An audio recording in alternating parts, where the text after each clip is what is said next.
The ground trembled as if a giant was walking beneath it. Out of the swirling dust emerged something that looked like an iron house on treads. Soldiers, hardened by the hell of artillery fire, heard for the first time the deafening roar of twin engines, louder even than the thunder of their own guns. It was a new beast of war, a steel colossus born from the fear of falling behind. They called it simply the A7V.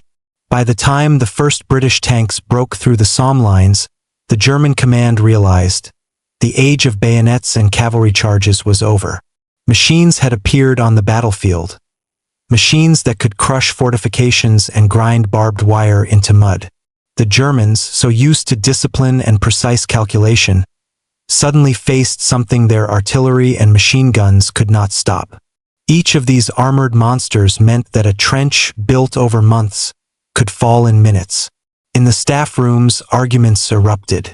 Old generals frowned, dismissing it as another British oddity, like armored trains. But younger officers saw the future in steel. Among them was engineer Joseph Vollmer, a man of cold logic and a mechanic's clear mind. He understood one thing: if Germany didn't build its own tank, the front would collapse. Vollmer was no dreamer, he was a technician through and through. When he was appointed head of Project A7V, he knew failure was not an option. He gathered the best experts in engines, armor, and mobility. But the demands placed on him were so extreme that most engineers would have walked away. The machine had to fight, transport ammunition, and even tow artillery. It had to be fast, durable, and maneuverable. Germany wanted a universal war machine, and that almost doomed the project from the start. The designers struggled. British tanks had a rhomboid shape that allowed them to cross trenches, but the Germans considered that design too bulky. Vollmer chose another path, a rectangular hull more like an armored tractor. To boost power, he installed two 100-horsepower engines, giving the tank a top speed of about 15 kilometers per hour, unheard of at the time. But the price was steep. The machine weighed 30 tons, and to hold that mass together, the suspension had to be sacrificed. The tank sat low with just 40 centimeters of ground clearance. It bogged down in mud like a rock in a swamp, while the crew inside choked on the stench of gasoline and exhaust fumes. Inside, it was as cramped as a ship's boiler room. Crew: 18 men. 2 managed the engines, 2 the transmission, 8 the machine guns, 1 the main cannon, and the rest handled navigation and ammunition. In combat, the temperature climbed to 45 degrees Celsius, 113 degrees Fahrenheit. The air thickened with smoke. Soldiers came out blackened with soot and nearly deaf. But when the monster moved, the earth itself rumbled. In April 1917, the first prototype rolled out for testing. Generals, officers, and industrialists gathered at the proving grounds near Stuttgart. The tank started to move. The roar was like a factory come alive in the middle of a field. The drive wheels bit into the soil, the hull tilted dangerously. It looked like it might tip over, but then it lumbered forward with slow, unstoppable force. The crowd fell silent. The triumph didn't last. After just a few hundred meters, the tank ground to a halt. A track snapped, the transmission jammed, and the engines overheated. Steam burst out, forcing the mechanic to jump clear to avoid burns. Frowns spread through the ranks. The generals hated failure, but Vollmer didn't give up. He knew that if he could make the beast move, Germany would believe in steel again. A month later, the tank returned with an improved suspension. The tracks were reinforced, and the front armor was thickened to 30 millimeters.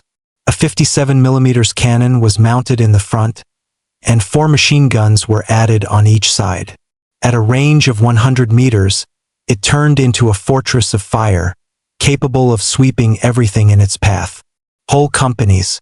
But every success bred a new problem. The thicker the armor became, the harder the engines had to work. Oil boiled and engines failed.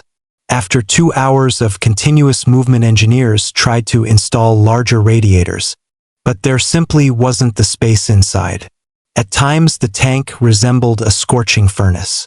Men joked you could fry sausages on the armor. Still, the project was not abandoned. By autumn 1917, the first production A7V rolled off the lines, only 10 combat vehicles and a few transports. Tiny numbers, but each looked terrifying. At nearly 3.5 meters high and over 7 meters long, the steel colossus could be seen for kilometers. Soldiers who saw it up close said it looked more like an iron church than a tank. Yet behind that armor lay uncertainty. Even officers admitted it was too complex, too heavy, too temperamental for real frontline service. But time pressed. Britain was already using its tanks en masse, and Germany could not stand aside. The order was simple: put them into combat. After the first demonstrations, the A7V underwent rapid revision. Designers knew the machine had to do more than move, it had to survive on the battlefield. Tests of components swept through Berlin and Stuttgart, and every change was signed off by military representatives. Every bolt and plate was checked with pedantic precision. Engineers knew a miscalculation could cost the crew their lives. The War Ministry demanded the impossible. Strong armor, stability on soft ground, adequate speed, and enough firepower to smash enemy fortifications. Meanwhile, the project faced material shortages. By late 1916, the Daimler Works suffered a severe deficit of steel, armor plates, and engines. Workers put in 16-hour shifts trying to meet orders. The front demanded more. The first production A7Vs were practically built by hand. Each hull carried small differences depending on which batch of steel arrived at the factory. Frontal armor reached 30 millimeters, the sides about 20 millimeters, and the rear around 20 millimeters. The machine's weight climbed to nearly 33 tons. To carry that mass, engineers had to beef up the running gear, adding more road wheels and spring suspension to soften the ride at least a little. The tank remained extremely uncomfortable for its crew. Inside there was only cramped space, noise, and heat. No electric lighting, just dim lamps powered by a dynamo. Visibility was limited to narrow slits, and the driver often had to steer almost by feel, following orders from an observer. Communication relied on shouted commands and coded knocks. Voices were swallowed by the engine's roar. Despite all difficulties, on April 30, 1917, the first full prototype was ready. It was presented to military and industrial leaders. The proving ground staged artificial ditches, embankments, and patches of liquid mud to test the new machine. The first meters went well, the tank pushed forward, leaving deep ruts behind. But then the front bogged into soft ground and the hull tilted at a dangerous angle. The track spun uselessly, throwing up clouds of earth. Several tractors were needed to pull it free. The test was repeated, and the weaknesses reappeared. Engines overheated, the transmission jammed, armor plates vibrated. Vollmer then proposed rebalancing the hull and reinforcing the track mounts. Those modifications took months, but by autumn they had made the tank able to cover at least limited distances without breaking down. Back at high command, debates continued. Senior officers argued the project was too costly and impractical. Each vehicle demanded an entire detachment of mechanics and a trainload of spare parts. But General Ludendorff insisted work continue. His reasoning was simple. If the enemy used tanks, Germany had to respond. By December 1916, the War Ministry had ordered 100 vehicles. But a month later, the order was cut to just 10. Industry simply couldn't keep up. The complexity of the design and shortages of materials prevented mass production. Every part required hand-fitting, and components had to be sourced from across the country. Alongside the combat version, a transport all-terrain vehicle was developed to carry ammunition and supplies. Essentially the same A7V chassis but without the armored hull and open platform. These vehicles served on rear roads and proved more reliable than their combat siblings. Some even delivered shells under fire, earning the infantry's respect. When the first 10 A7s were ready, they were assigned to assault units. Each tank received a name: Gretchen, Nix, Mephisto. The Germans treated these machines almost like living beings. Crews trained for weeks to synchronize actions, learn to fire and to maneuver. Control required surgical precision. One wrong jerk of a lever and a 30-ton beast could roll onto its side. In exercises on Western training grounds, the A7V showed it could reach 15 km/h on firm ground, impressive for an armored vehicle of that era. But on soft fields, where every meter of earth was soaked with water and clay, the tank lost traction and got stuck. Engines stalled, and mechanics, risking life and limb, climbed out to clear the tracks. By spring 1918, the tanks were finally ready for combat.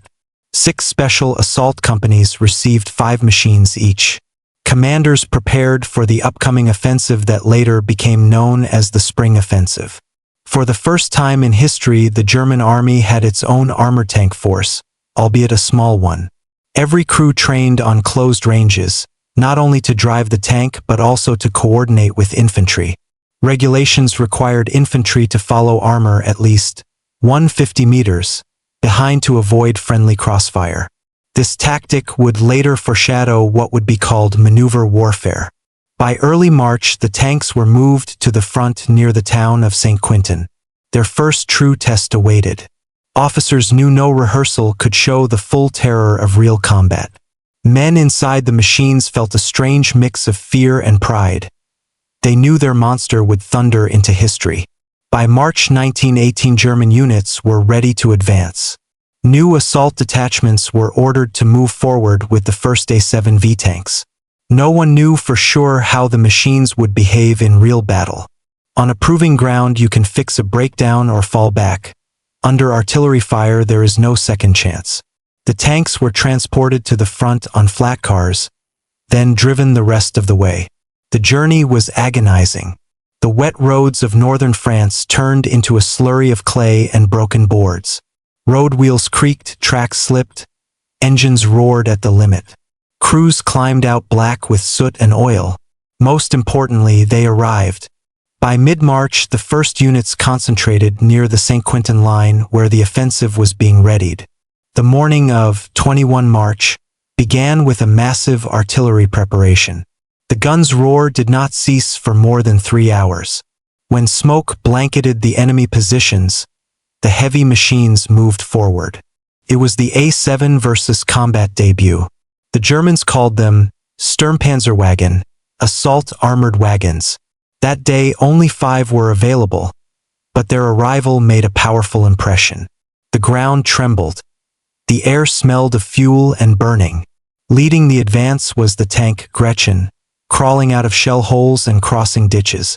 The infantry advanced at a distance, taking cover in craters. When British machine gun nests appeared ahead, a 57mm gun opened fire. Several shells exploded near the enemy position, and the gunners threw down their weapons. Thus, for the first time, the A7V proved its combat effectiveness, but the triumph didn't last long. Half an hour later, the gearbox jammed, and the tank stopped in the middle of the field. The crew tried to fix the issue but failed. The other tanks moved on. Despite the technical problems, the use of the A7V gave German command new confidence. The generals realized that the armor truly protected against rifle and machine gun fire. Even direct hits from light field guns often failed to penetrate the hull. Reports noted that the vehicles terrified the enemy and could support the attack where infantry would normally stall. In the following weeks, the A7 versus took part in several small operations, but their real test came at the Battle of Villers-Bretonneux. This battle went down in history as the first ever tank versus tank engagement. On the morning of April 24, 1918, a German unit under Captain Steinert was ordered to attack British positions south of the town. Among the tanks was one nicknamed Nix. It was considered one of the most reliable. When the assault began, a thick fog covered everything. Explosions and scattered gunfire echoed ahead. Nix led the advance. Its tracks squealed, its hull rocked, and machine guns fired from the side ports. A few minutes later, the tank burst out of the smoke screen into open ground. Then the crew saw something no one expected. 3 British Mark IV tanks moving straight toward them through the fog. It was the moment that opened a new chapter in warfare. Two of the enemy vehicles were female types armed only with machine guns. The third was a male, equipped with cannons. The distance between them closed rapidly. Nix fired first. The shell pierced the armor of one British tank, which burst into flames. The second Mark IV tried to flank the Germans but took a direct hit to its side. The crew abandoned the burning vehicle. The third British tank managed to fire back. One of its shells struck Nix head-on. A deafening crack echoed inside. The engine stalled, and the gunner was killed. Several others were wounded. Fearing the ammunition might explode, the commander ordered the crew to evacuate. When the fighting subsided, Nix stood abandoned but still intact. Later, after the British retreated, the German crew returned and managed to tow the tank back to their lines. The vehicle was damaged but reparable. The battle ended without a decisive outcome, yet this event became the first recorded tank duel in history. After Villers-Bretonneux, the A7V continued to be used on limited sectors of the front. In May, they supported infantry near the Aisne River, managing to break through several fortified positions. At short range, their guns proved especially effective. Concrete bunkers could be destroyed with just 1 or 2 hits. But once the tanks moved onto soft ground, the same problems returned: overheating, breakdowns, and slipping tracks. Technical reliability remained the project's Achilles heel. Repairing the tanks required specialized crews, and spare parts were constantly in short supply. Many machines, even with minor damage, sat immobile for weeks. Still, the psychological effect of their presence was immense. Allied soldiers wrote in their reports about iron houses crawling through the smoke and the fear they inspired. By summer, the German army possessed no more than 20 operational A7Vs, half of which were under repair. Despite their small number, they left their mark in numerous clashes, from Reims to Ypres. That October, the A7Vs took part in their final battles, covering the retreating infantry. For the crews, those days were the hardest of all. Fuel was running out, engines were pushed to their limits, and ammunition stocks were nearly exhausted. Yet, until the very last moment, the machine stayed in action. The summer of 1918 became a time of desperate effort and endless attempts to fix old mistakes for Germany's armored units. The tanks that had survived the spring battles required constant repair. Factories couldn't keep up with spare parts, and frontline workshops were overwhelmed by the number of damaged vehicles. Every repaired tank returned to service at the cost of incredible labor. Despite the worsening situation, the military leadership refused to abandon the idea of creating an improved model. Designers gathered once again over their blueprints. At Ludendorff's order, they developed a new version with better balance and a redesigned hull shape to improve cross-country mobility. This time, the tracks were meant to run all the way around the body, similar to the British design, allowing the tank to cross wider trenches and rougher terrain. But development took place under conditions of extreme scarcity, of armor plate, materials, and even skilled labor. Every sheet of steel had to be wrestled from industrial suppliers already overburdened with artillery and munitions production. When the first prototype was finally assembled that summer, tests revealed that the new design was even heavier than the original. Trials showed its speed had dropped to just 9 kilometers per hour, about 5.5 miles per hour, and mud constantly clogged the tracks, piling up on the upper hull and causing the treads to slip off. The machine could cross trenches, but on open ground it became a slow, immobile hulk. Still, the Army command was reluctant to admit failure. In September, an order was placed for 20 of these tanks, though not a single one made it to the front. By November, the war was coming to its end, and production was halted. The entire country was exhausted under the strain of blockade and resource shortages. Meanwhile, on the front lines, the old tanks kept fighting. In July, they took part in the battles near Reims, where armor was used for defensive purposes for the first time.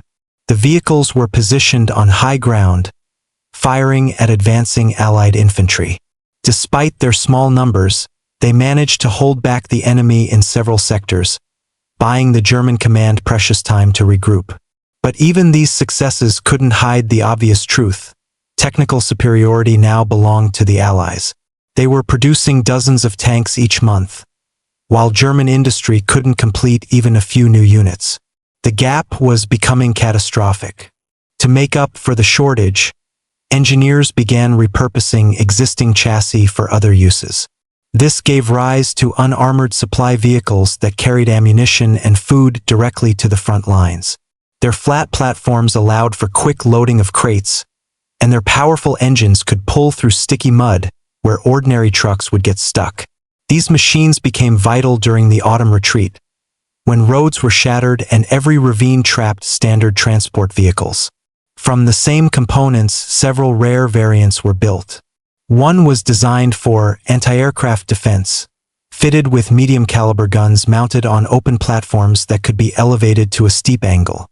These weapons could fire at both air and ground targets. Only a handful of such vehicles were made, and no reliable record of their combat use has survived. Another unusual version was created for engineering work, a trench-digging machine. Instead of a turret and weapons, it was equipped with a massive mechanical scoop that dug into the earth and dumped it to the sides through conveyor belts. The plan was for this machine to dig defensive lines behind the front, but the project never went beyond testing. While engineers searched for new solutions, the crews at the front did everything they could to keep their tanks running.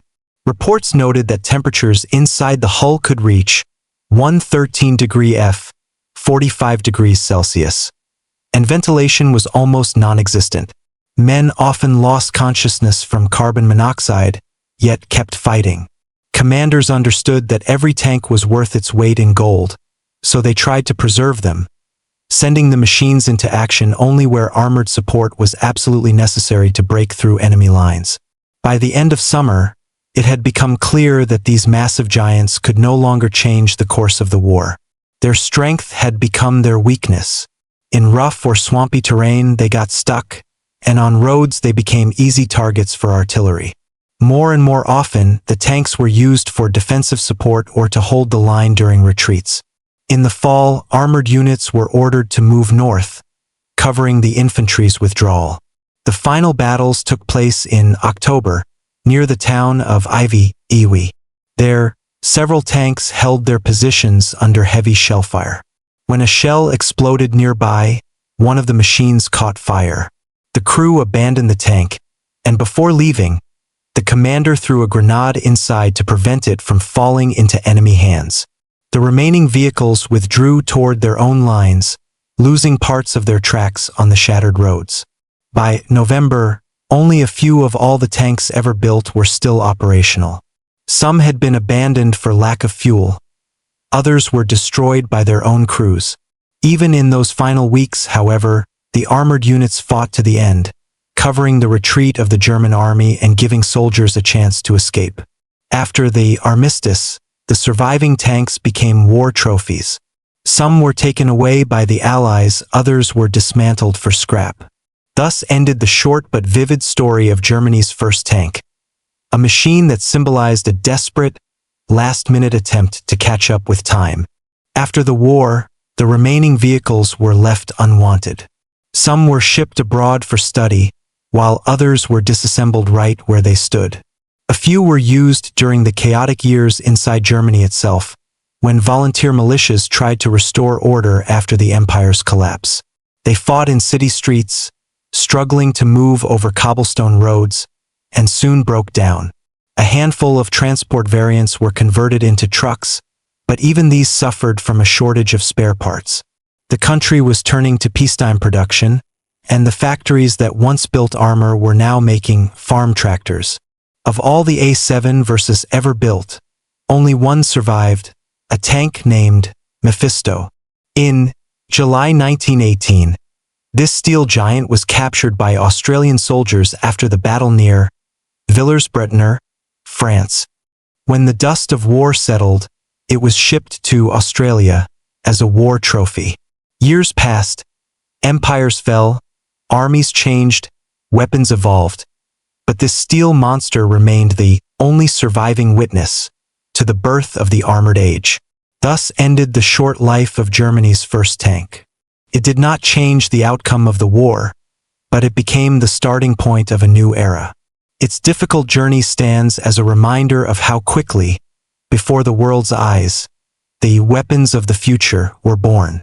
If you enjoyed this story, leave a like, share your thoughts in the comments, and subscribe to hear more stories about legendary machines and the people who built them.